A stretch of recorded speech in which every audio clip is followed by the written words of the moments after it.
আসসালামু আলাইকুম। সুদূর বরিশাল থেকে হাজি নান্না বিরিয়ানি থেকে ওদের জন্য খাবার নিয়ে আসছি। অতিরিক্ত খাবার ছিল যেগুলো আমরা খাইতে পাইনি, পরবর্তীতে বাইকের পাশে করে নিয়ে আসছি।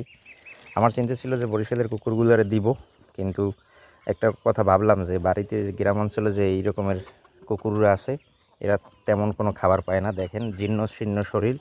এই জন্য ভাবছি যে গাড়িতে করে নিয়ে আসি, কেননা বরিশালের কুকুরগুলা পর্যাপ্ত খাবার পায়, ওরা তেমন খাবার পায় না।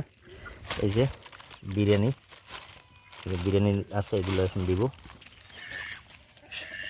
এই যে খাইতেছে।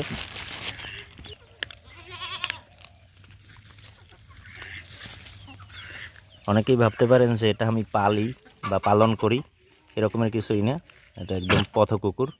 এর আগে সাদা একটা ছিল, এখন দেখেন এই যে পেটের অবস্থা, যে খাইতেছে। আরও খাবার আছে এখানে, এগুলো আবার অন্য কুকুর আছে তাদের জন্য দিব। এই যে দেখেন ভিতরে অনেক খাবার আছে, এই আর কি। তো সবাই সবার আঙিনে বা প্রতিবেশী যে কুকুরগুলো আছে এদের দিকে একটু খেয়াল রাখবেন। একটা রুটি হইলেও এদেরকে দিবেন।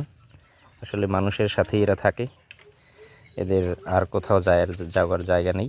এই যে ভিতরে আছে, দাঁড়াও ধরো ধরো, এই যে দাঁড়া, এই যে মানে পলিথিনটা একটু ছেড়ে দিতে হইবে। সবাই ভালো থাকবেন। ভিডিওটা এখানেই শেষ করব। আল্লাহ হাফেজ।